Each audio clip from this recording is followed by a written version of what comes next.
ye mukyalo oyo gwe bayita Aida Mugo. Aida Mugo leero mazaalibwa ge 15 ogw'omunaana omwaka sijja kulimba nenga gumanya buli 15 ogw'omunaana gabeera mazaalibwa ge. Amazaalibwa ge olunaku olwaleero gakuza nga 13 omwaka oguwedde era nnaku ntono nnyo gwaweza omwaka mulamba nga asimattusa akabenje. Akabenje ako kaali ku lw'e Masaka ng'otuuka mu kibuga Masaka. Akabenje ako baalimu n'embazira ttone mu kabenje. Aida Mugo yali ajja mu kivulu kya Centenary ekijobi ky'omwaka oguwedde olw'ensonga The New Eagles be bamu ku bayimbi abaalimu Geoffrey Lutaya ne ttiimu yonna. Aida Mugo ng'ali mu kibiina ky'omubaka Geoffrey Lutaya. Mu mbeera y'akabenje abadduukirize baali bangi nnyo abasobola okuba ate nga bajja. Ababoodaboda bakola gw'amaanyi nnyo okubataasa paka ekitovu mu ddwaliro wadde nga abamu babasoosaako emulago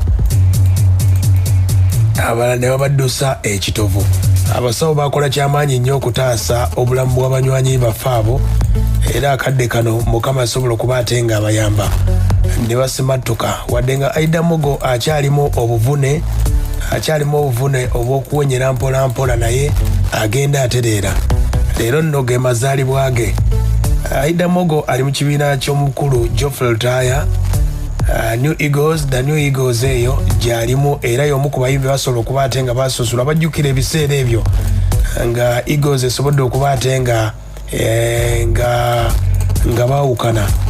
Basobola okuba ate nga bayita abaana bayinza okuyimbamu era nzijukira empaka ezo zaali bagiyitawo ku dance floor enateete auditions we zaali era nga Aida Mugo y'omu ku bajja abayimbi baali bangi nnyo bebaasunsula era omubaka Geoffrey Lutaya ne Irene.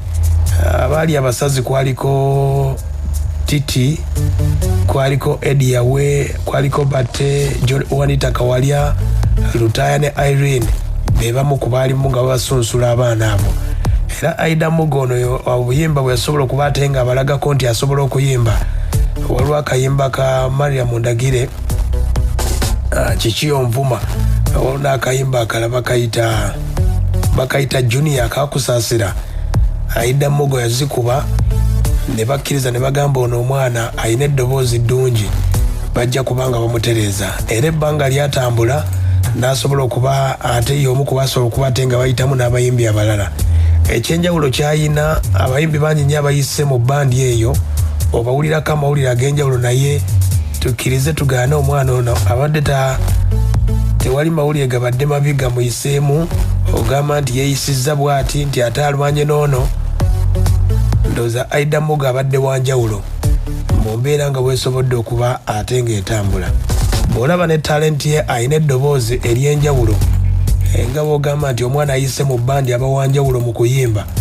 Ne Aida Mugo kyekyo wadde bangi abayita mu bbandi nga tebasobola kutuuka ekyo naye ate ye alina eddoboozi ery'enjawulo n'ekyempisa. Nga bw'omanyi nti omuyimbi n'empisa bwe biba byawukanye oyinza obutafunamu naye ye bonna bakwatagana n'empisa. Ate omubaka Geoffrey Lutaya ndowooza training y'amaanyi nnyo era omusingi gwe yasobola okuba ate nga abateerawo akadde kano gwe bakyaliko. Y'omu ku bayimbi abakyali mu The New Eagles abakyayimba ne Geoffrey Lutaya kitegeeza ndowooza empisa ze zikyamukuumye mu mbeera eyo. Leero nno ge mazaalibwa ge nga n'omwaka guweze ng'asimattuse akabenje. Ayinawo ennyimba empya zasobodde okuba ate ng'aleeta era abawagizi yonna gye mpita beebuuza Aida Mugo baagalayo akayimba ka gospel budde bonna. Oba oli awo ayinza okuba akalowoozaako ng'akyalinzeemu mpola mpola naye nga yeeyo birthday ya lunaku lwaleero yakwebaza Katonda ku byamutuusizzaako mu mbeera eyo. Ye Aida Mugo waffe oyo.